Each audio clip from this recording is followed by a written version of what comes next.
My husband raised his glass and said, "Vanessa's talented at one thing. Showing up, smiling and reminding everyone why I married her, for the aesthetics." Everyone laughed. I counted 19 seconds. Each one slid down my spine like ice, while I stood frozen in a sapphire dress that suddenly felt like armor cracking at the seams. Before we continue, please subscribe to the channel and tell me in the comments, what would you have done if your partner humiliated you in front of a room full of people? The ballroom glittered with gold and glass. 100 crystal pendants swung from the ceiling, scattering light across polished marble and perfect strangers. My husband, Ethan Hawthorne, loved this kind of evening, networking disguised as celebration. I'd learned to play the silent half of his success story, the poised wife who smiled at the right moments and laughed softly when the men joked about profits and property. But that night the laughter turned on me. He said it after too much champagne and just enough attention.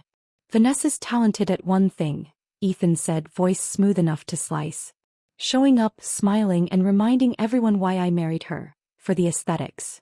The laughter burst like champagne corks. It rippled across the table, bounced off the crystal walls and landed on my skin like sparks. 19 seconds. I counted each one while standing still, my champagne flute trembling as his words hung in the air like a banner of humiliation. When the toasts ended, I slipped outside for air, the winter wind slicing through sequins and pretense. My reflection in the glass doors didn't look like me anymore. It looked like someone rehearsing her exit. Inside they kept laughing. I heard it even through the music. 19 seconds. I would remember them forever. By the time we reached home, the laughter had turned into an echo inside my skull. Our apartment crowned the 32nd floor of a high-rise we could never have afforded without my design firm's contracts. Yet Ethan called it his view, his success. He slept soundly that night, the kind of peace only guiltless men or clueless ones possess. I sat in the kitchen under the pale city glow, tracing the rim of an untouched wineglass. The silence was almost theatrical, like the moment before curtains rise. I thought about my father's hands. Rough from decades in construction, hands that had built the foundation of my first investment. That inheritance had turned into this apartment, this life, this gilded cage Ethan decorated with my money and his vanity. Somewhere between midnight and resolve I reached for my phone. "Divorce attorney. Search. Code." A calm voice answered. "This is Adele Morton's office. How may I help you?" I said, "I'd like to schedule a consultation. Tomorrow. It's urgent." And then, as if destiny were playing along, I noticed the locksmith's flyer tucked beside our building's bulletin board. 24-hour service, guaranteed discretion. I folded it once, slid it into my clutch and exhaled. Ethan didn't notice the shift the next morning. He never did. He moved through our kitchen like a man rehearsing entitlement, barefoot confidence and lazy charm. "Coffee ready?" he asked without looking up from his phone. "Yes," I said, steady as a surgeon. My hands stirred sugar into the cup like I'd done 1,000 mornings before, but each movement was deliberate, a choreography of goodbye. He kissed my forehead absently, the gesture of ownership disguised as affection. "You should wear that blue dress again tonight," he said. "There's another gala. Same crowd. You looked expensive in it." I smiled. Of course. He didn't notice the edge in my tone, or the way I set his cup a little too far from reach. When he left, I opened my laptop. Adele had already sent a message. "Bring financial documents, property deeds, any proof of personal investment." Proof. That word sat heavy in my chest. Proof that I wasn't invisible, that this empire wasn't built by his charm alone. I opened folders one by one, digital and physical. Contracts, invoices, design blueprints, all in my name. My fingerprints were everywhere. His were only on the champagne glasses. To lunch my phone buzzed. Ethan's text, "Don't be late tonight. Wear that dress." Clients love consistency. Consistency. As if I were part of the brand. I stared at the message until the words blurred, then typed back, "I'll be there." But the truth was already forming. I'll be there, but you won't see me the same way again. That afternoon I met Clara the locksmith in the cafe across the street. A woman in her 50s, calloused hands, calm eyes. "Changing locks?" she asked. "Eventually," I said. "But first I need to learn what kind of doors are hardest to reopen." She smiled like she'd been waiting for someone to ask that. "The ones you stopped knocking on," she said. By evening I stood before my mirror. The same blue dress. The same jewelry. But the woman inside the reflection was no longer asking to be seen. She was preparing to be remembered. Ethan would laugh again tonight, maybe even for another 19 seconds.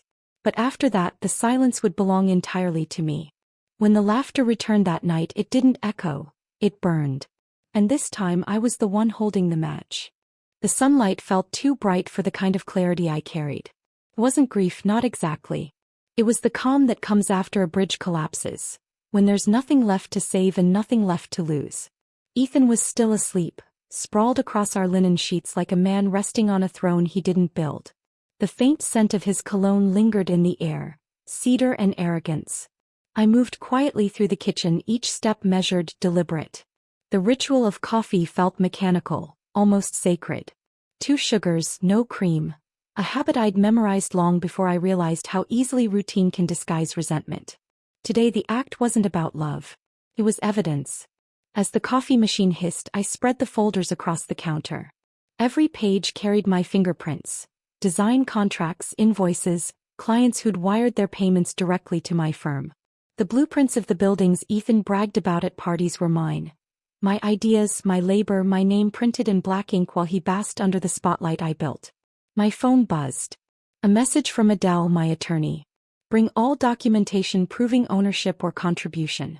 We'll start the process discreetly." Discreetly. The word fit me now. Quiet, composed, invisible until the right moment. When Ethan finally emerged, his hair still damp from the shower, he looked at me the way someone glances at a useful appliance. Necessary, not remarkable. "Morning," he said, reaching for his mug. "Don't forget, the car's picking us up at 7. Black tie. Try not to look too serious. Clients prefer approachable." I watched him sip the coffee, unaware that this was the last one I'd ever make for him. "I'll manage," I said. My voice was calm, steady, the kind of tone that makes men think they've won. He smirked, pleased with his own performance. "That's my girl." No, I thought. Not anymore. After he left, the silence folded around me like velvet. I sat at the dining table, the one I'd chosen, the one he'd called too feminine, and opened my laptop. Every click felt like a step toward something irreversible. Bank records. Transfer histories. A trail of small withdrawals that didn't belong to me. $600 here, $1,000 there. Always ending in accounts tied to Hawthorne Consulting, a company that didn't exist in any legitimate registry. My inheritance. My father's sweat turned to paper and numbers, slowly siphoned by the man who'd once promised to protect me. For the first time in years I didn't cry. I cataloged every transaction, screenshot by screenshot, labeling each folder like evidence in a quiet war.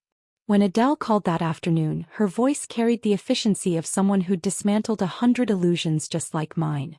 "Vanessa," she said, "I've seen cases like this. The key is patience. You don't strike when you're angry, you strike when you're ready." "I'm ready," I said.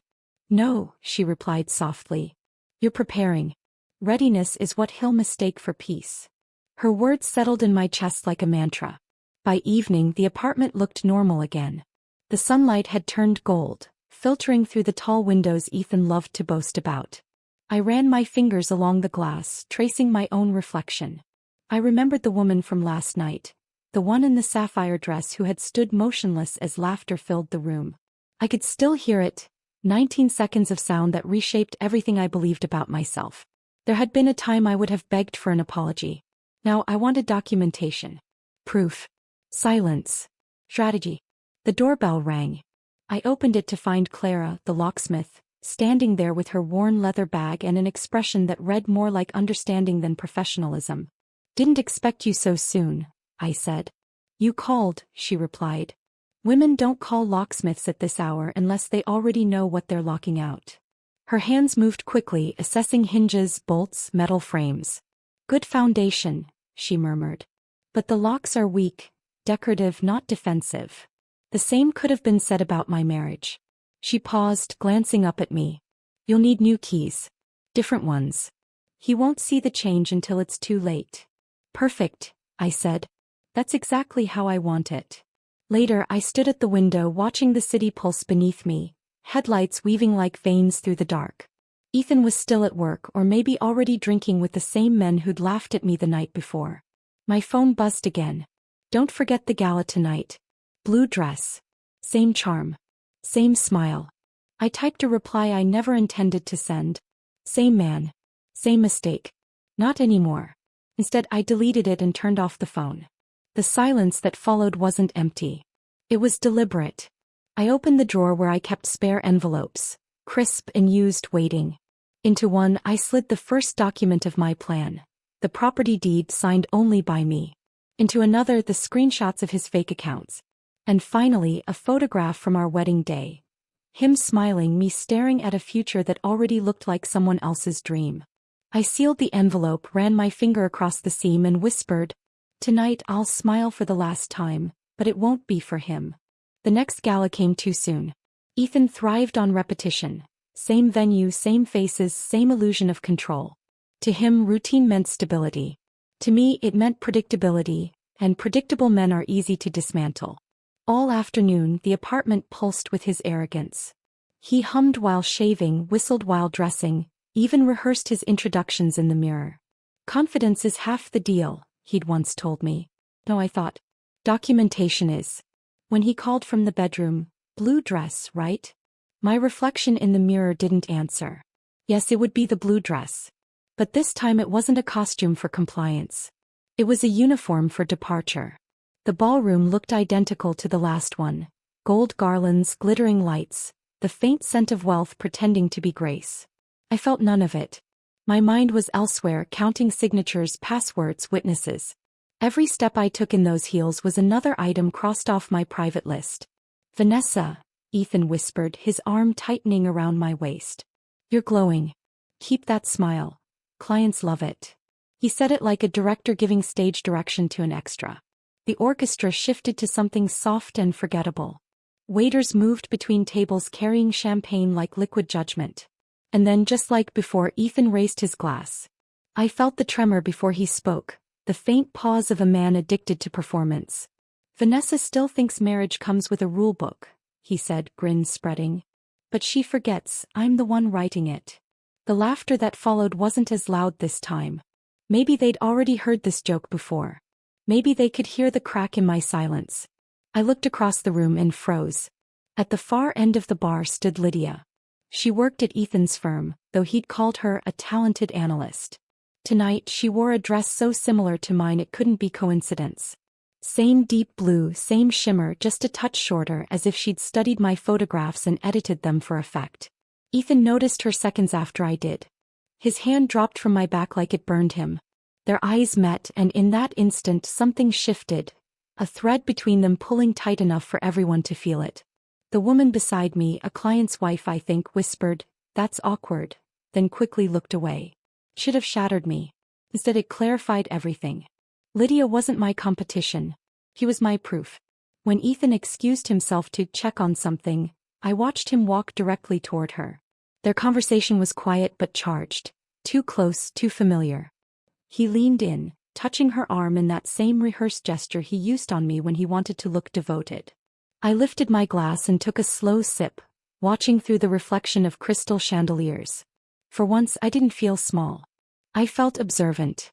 And there's power in observation, the kind that builds cases, not arguments. A woman at the next table leaned toward me. "He's lucky," she said politely. "You have the patience of a saint." I smiled. Saints have boundaries too. They just enforce them later. She laughed, not understanding the truth she'd just applauded. When we got home, Ethan talked about business. Always business. He didn't mention Lydia. He didn't mention the way he'd touched her arm or how her necklace, silver with blue stones, matched the cufflinks I'd given him last Christmas. He spoke about partnerships, market growth, and an upcoming trip to Miami that I didn't need to attend. I nodded through every lie, because in the silence between his words, I was memorizing dates, names, and patterns. Tuesday meetings. Friday drinks. Miami trips. He thought I was listening with love. I was listening with intent. Later that night, after he'd fallen asleep, I opened my laptop. "Sarah," An accountant from his firm who'd grown tired of Ethan's executive charm had replied to my quiet message from the day before. Vanessa, I shouldn't be telling you this, but Lydia's been charging client dinners to Ethan's department card. Tuesdays. Same restaurant, same time. We thought you knew. I typed back, thank you. Please don't mention this to anyone yet. She replied with one word. Understood. There was again Tuesday. Always Tuesday. I closed the laptop and looked at him. Even asleep, Ethan managed to look proud of himself. It was almost impressive how easily men mistake stillness for devotion. The next morning I laid out the blue dress across the bed. Its shimmer looked different in daylight. Less elegance, more evidence. When he came out of the shower, I asked casually, do you think I should wear this again next week? He smiled, buttoning his shirt. It suits you. Beautiful. Familiar. Familiar. Exactly. People trust what they think they've already seen. He kissed my cheek and left for work, still humming. When the door shut, I folded the dress neatly, slipped it into a garment bag and labeled it with a single word. Proof. The night he wore his pride like armor, I brought a locksmith and a lawyer to dismantle it. The apartment felt different that evening. Too quiet, too watchful. It wasn't fear that lingered in the air, but calculation. Every shadow, every piece of furniture seemed to belong to a plan only I understood. Ethan had left early for another meeting. Tuesday. Always Tuesday. I waited until the elevator doors closed behind him before reaching into my purse. The locksmith's card, creased at the edges now from how many times I'd turned it over in my hands, stared back at me like a promise. I dialed the number. Clara. Her voice came warm, steady. I was wondering when you'd call. Tonight, I said. It has to be tonight. When she arrived, the city had already turned gold outside the tall windows. The skyline shimmered like a secret. Clara carried her worn leather bag, smelling faintly of coffee and metal. She didn't ask for explanations. Women like her never do. What kind of man? She asked simply, setting her tools on the marble counter. The kind who mistakes your patience for weakness, I said. She nodded as if that were answer enough. The first sound of the drill was sharp, clean, metal surrendering to new authority. Each click echoed like punctuation. You'd be surprised, Clara said, how many women change their locks after midnight. There's a rhythm to it. Freedom has a sound. Freedom did have a sound. It was the scrape of new bolts sliding into place. While she worked, I packed. Not clothes, not yet, but evidence. The invoices from my firm, the property deeds, the financial statements showing Ethan's secret transfers, the screenshots of messages between him and Lydia. Every piece fit perfectly into a box labeled not with emotion, but with intent. Documentation. Proof. Closure. Clara glanced up as I sealed one box with tape. You're not leaving tonight, are you? No, I said. He is. Her mouth curved into something between a smile and understanding. Good. Some doors deserve to lock from the inside first. When she finished, she handed me a small set of keys, each one identical and gleaming. These can't be duplicated, she said. Military grade. If anyone wants a copy, they'll have to come through me, and I don't open doors for men like him. I turned one of the keys in my hand, feeling its weight. They're heavier than I expected. So is freedom, she replied. The words settled deep. After she left, the apartment smelled faintly of metal dust and rain. I stood alone, testing each lock twice, not because I doubted her work, but because repetition made it real. I thought about Ethan, probably at that restaurant with Lydia, rehearsing lies he'd already used on me. He had no idea that every word, every Tuesday, every transfer was already mapped and archived. On the dining table sat my father's photograph, the one from his last construction site, wearing that same proud smile. He used to say, "Measure twice, build once." I whispered it now like a blessing. Measure twice, build once, and when it's built, make sure no one undeserving gets in. The doorbell rang. I froze. Not from fear, from timing. Through the peephole I saw Mr. Doyle, my neighbor from across the hall. Retired, quiet, kind eyes. He held a small toolbox and a thermos. "I figured you might need this," he said when I opened the door. "Coffee. And someone to pretend they didn't hear anything tonight." I smiled, suddenly aware that allies don't always need explanations. "You heard the drilling?" He nodded. "Heard it, approved it. About time if you ask me." He didn't stay long, just long enough to hand me the coffee and say, "Locks are good but boundaries are better. Don't confuse one for the other." I promised I wouldn't. The apartment was silent again after he left, but not empty. The new locks gleamed faintly under the kitchen light, small monuments to reclamation. I walked to the window and looked down at the city, all those lit-up apartments, each holding its own version of truth and denial. Somewhere out there, Lydia was laughing at something Ethan said, maybe thinking she was winning. I almost felt sorry for her. Almost. I picked up the envelope I'd prepared the night before. The one with the evidence, the screenshots, the bank records, the video from that first gala where he'd humiliated me. Tomorrow morning they'd go to the company's board and to Adele, my attorney. I sealed it and wrote one word on the front: transparency. Later I sat on the couch with the lights off, listening to the hum of the city. The new locks clicked softly each time the wind pressed against the door, as if testing their loyalty. When Ethan came home it would be different. He'd reach for the handle, expect the same easy entry, and find instead a boundary he couldn't cross. He'd probably knock, call my name, demand, bargain. But doors don't answer demands. And this time neither would I. Ethan's key turned, then stopped. That small metallic click, the one he didn't expect, was louder than any argument we'd ever had. Through the door I heard confusion first, then irritation. "Vanessa." The handle rattled once, twice. "What the hell?" I didn't answer. I sat on the sofa, coffee cup in hand, watching the digital clock blink quietly beside me. The scheduled emails had gone out 3 minutes ago. To his boss, to HR, to the investors he bragged about at every dinner. Each message neatly attached with documents, recordings, and dates. The first attachment was the video from the gala. The laughter. His words. The 19 seconds. The second contained bank statements showing how Hawthorne Consulting had siphoned funds into his personal account. The third, the most poetic, included screenshots of him texting Lydia while I presented design proposals to his clients. "She's too controlling. I'm just waiting for the right time to leave." The right time had arrived. He just hadn't realized it was mine, not his. The pounding on the door grew louder. "Vanessa, open this door. My key isn't working." Behind the panic I could hear something breaking. Not furniture, not metal, but his certainty.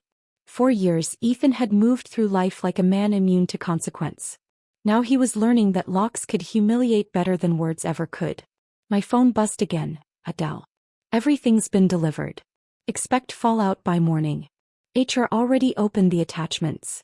They called it unfortunate. I call it evidence. I smiled. Perfect. Through the peephole I saw Mr. Doyle step into the hallway. He wore his robe and carried a steaming mug, unbothered, as if midnight confrontations were part of his nightly routine. He looked at Ethan, calm but firm. "Problem?" Ethan turned, startled. "Yes, my wife's locked me out. There must be some mistake." Doyle took a slow sip of his coffee. "No mistake, son. Some people just finally learn who gets to come through their door." Ethan blinked, uncomprehending. "She can't do this." "Oh, she can," Doyle said, voice steady as truth. "Because she finally realized she doesn't have to explain herself to the man she paid to live here." The words hit harder than the lock ever could. He left eventually, footsteps fading down the hallway like a retreat. Inside I exhaled. I hadn't realized I'd been holding my breath for so long, not minutes but years. The next morning came with quiet thunder. My phone exploded with messages. "Sarah from accounting first. He's finished, Vanessa. The board saw everything. Lydia's been questioned. HR suspended them both pending investigation." Then from Adele. "We've filed the preliminary petition. He's lost his company shares. You're the sole legal owner of the apartment and the firm assets you funded." And finally one from a number I didn't recognize. "Lydia.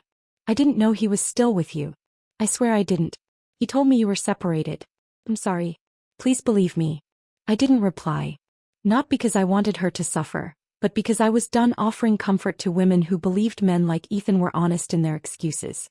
By noon Ethan's professional life was in flames. The company froze his accounts. His boss sent an official statement distancing the firm from ethical misconduct. I watched the coverage unfold in real time. The article headline read, "Executive under investigation for financial fraud and misconduct allegations." There was no mention of me, and that was the point. My revenge didn't need my name attached. Only my fingerprints. Later I met Adele at her office. She spread out the printed reports, organized by color-coded tabs like trophies of precision. You played this beautifully, she said. Most people want to scream. You documented. I learned from him, I said. He underestimated the power of quiet. She smiled. And now, I said, I let the silence do its work. That evening the doorbell rang again. Through the peephole, Lydia. No makeup, no confidence, just red eyes and a tremor in her hands. Please, she whispered when I opened the door. I didn't know he was using your money. He said it was his inheritance. He promised he'd invest for both of us. Her voice cracked. He even mentioned your father's name, said the funds came from a family trust. I studied her for a moment. Lydia was younger, softer, still caught between guilt and naivety. It's not your fault, I said quietly. You believed what he needed you to believe. We all did once. Her relief looked almost painful. I sent copies of everything he gave me, the business plan, the wire transfers, even the messages. He'll try to spin it. Don't let him. I won't. She left after that, lighter but broken. I closed the door gently and turned both locks, listening to the perfect click. At midnight my phone buzzed again. Sarah from HR whispering excitement through text. He showed up drunk at the office. Security escorted him out. Someone filmed it. It's already online. I opened the video. Ethan shouting in the lobby, demanding to see the board, his voice breaking into slurred fragments. It was my idea. My contacts. My money. Then silence as security removed him from the frame. I didn't feel joy. I felt equilibrium, like gravity had finally chosen sides. I walked to the balcony and looked out at the city. Below me, headlights moved like currents through dark water. Inside, the apartment glowed warm, safe. The air even smelled different, metal and jasmine instead of cologne and arrogance. I whispered to the skyline. You wanted consistency, Ethan. So here it is, the consistent result of every choice you made. And with that, I closed the balcony door, turned the key and locked it. Not because I needed protection, but because I finally understood what boundaries sound like when they click into place. When the lawyers arrived with papers, Ethan tried to negotiate. But this time I didn't bring emotion. I brought arithmetic. The conference room smelled like glass, ink and control. Not tension, control. The kind of air that lawyers breathe easily but men like Ethan choke on. A long walnut table divided us. He sat on one end, flanked by two attorneys whose cufflinks probably cost more than their integrity. I sat opposite, next to Adele, calm, composed, her legal pad already half filled with notes that could end a career. Ethan wouldn't meet my eyes at first. He looked thinner, maybe from the sleepless nights or from watching his reputation crumble one headline at a time. When he finally spoke, his voice carried that shaky confidence of someone trying to perform authority they no longer possessed. Vanessa, he began, forcing a smile. This doesn't have to be ugly. We can fix this. I just need you to retract a few of those claims. It's all misunderstanding, really. Adele leaned forward, her tone measured. Which part? She asked. The forged signatures? The shell accounts? The transfers to Hawthorne Consulting, an entity your client created under his wife's tax ID. One of his lawyers shifted uncomfortably. The other pretended to check his notes. Ethan tried to laugh it off. This is absurd. Vanessa, we built everything together. I met his eyes. No. I built it. You just stood close enough to take credit for the shadow. Adele slid a folder across the table. Inside, copies of contracts, emails, receipts. Each page numbered, time-stamped, bulletproof. This, she said, tapping the final page, shows a total misappropriation of $427,000 over 3 years. Vanessa's funds. Her father's inheritance. Diverted under your client's authorization. Ethan's jaw twitched. That money was an investment. In yourself. Adele asked coolly. Because that's the only return she ever saw. Even his lawyers couldn't hide their discomfort now. I studied him quietly, the way his hands trembled as he reached for a pen, the way his voice kept catching between arrogance and fear. This was the same man who'd once told me to smile more in board meetings, the man who'd laughed at me in front of his colleagues, who'd turned my competence into a punchline. Now he couldn't even steady his hand long enough to sign his own defense.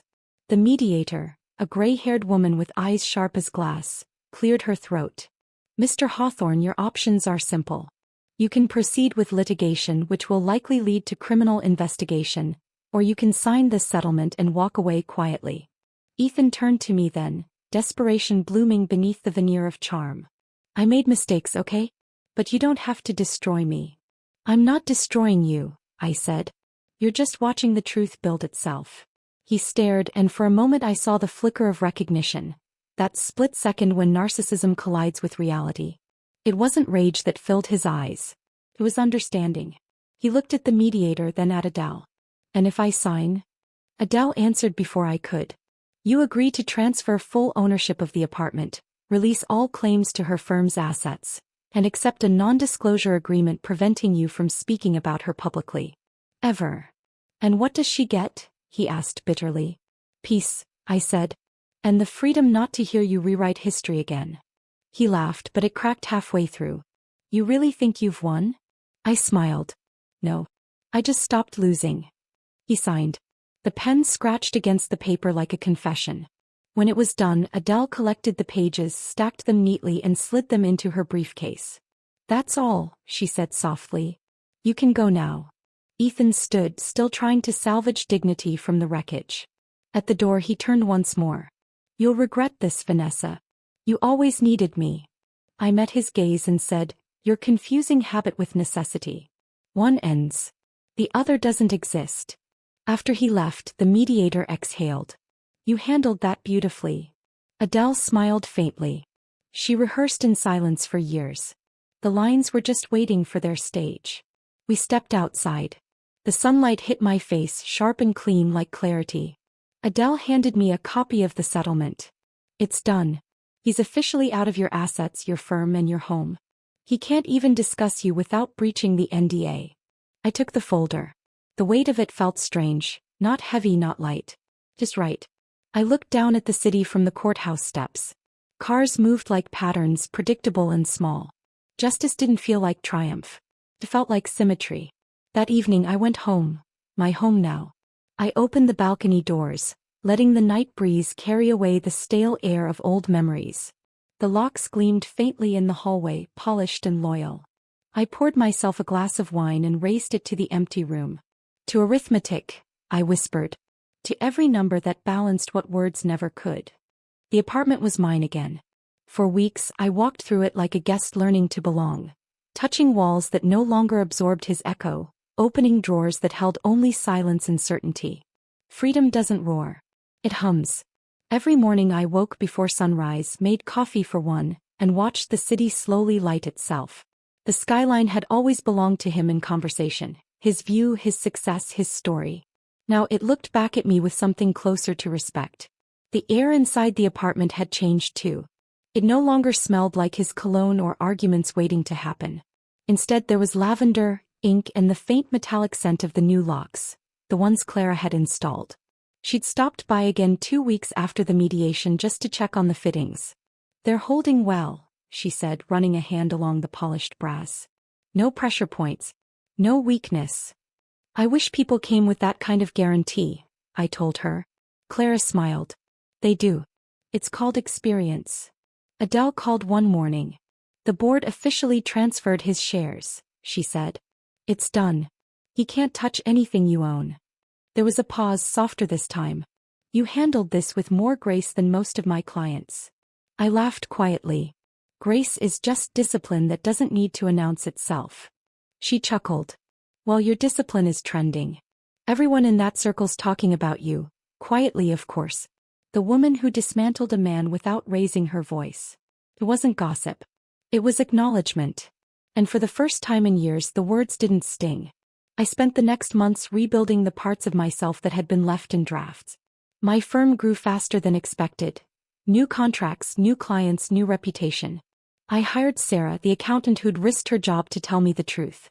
And Lydia, surprisingly, applied for an internship. When her name appeared in the email queue, Adele called to ask if I wanted to reject it. I didn't. Instead, I called Lydia personally. You want to work here? I asked. Yes, she said. Not because of pity. Because I want to learn how to stand where you are. I hesitated, then answered, Then start Monday. But leave your apologies at the door. We only build forward here. She cried a little. I didn't. The first day Lydia walked into the office, she wore gray instead of blue. Felt symbolic, muted, respectful, unfinished. She avoided eye contact at first, but I noticed how steady her hands were as she organized documents. You can tell a lot about a person by how they handle paper. By the end of the week she brought me coffee, 2 sugars, no cream. The detail didn't escape me. She'd done her homework. Sometimes, late at night, I'd walk the apartment's hallways barefoot, letting the city lights paint the floor. I'd stop by the balcony and watch the wind press against the glass doors. There's something sacred about thresholds, the places where leaving and staying coexist. For so long I'd mistaken love for entry and loyalty for access. Now I understood that locks weren't barriers. They were boundaries. One evening Mr. Doyle knocked on my door. He still carried that old thermos, the one he'd offered me the night I changed everything. Just checking in, he said. Haven't heard much noise lately. Peace doesn't make noise, I said. He smiled. That's how you know it's real. We stood for a moment, quiet. Before he left, he added, the night he left I heard him mumbling something down the hall. Sounded like, she doesn't even look back. Thought you'd like to know. I did. Months passed. Winter melted into a soft spring, the kind that smells like second chances. The press eventually forgot Ethan Hawthorne. His name became an anecdote in business circles. A cautionary tale, stripped of glamour. He'd moved out of the city, someone said. Good. Some stories deserved to end off-screen. Mine, however, was just beginning. I launched a small mentorship program for women starting their own firms, Lock and Key Initiative. Clara was the first to join, teaching workshops on safety and independence. Adele offered legal seminars. Even Lydia helped organize the first event, her name printed beside mine on the invitation. When I stood in front of the audience, 100 women, each with a story that sounded like my own, I said, freedom isn't leaving. It's staying gone. The room went silent, then filled with applause that felt less like noise and more like closure. That night when I returned home, the city lights blinked softly through my window. I slipped the last spare key onto a chain and placed it in a small glass box on the counter. Above it, I taped a note in my own handwriting. Not everything that's locked is lost. Then I turned off the lights, walked to the door and listened as it clicked shut behind me. Quiet, final mine. They say revenge is about proving a point. They're wrong. It's about reclaiming punctuation, the right to decide where your story ends and where your freedom begins.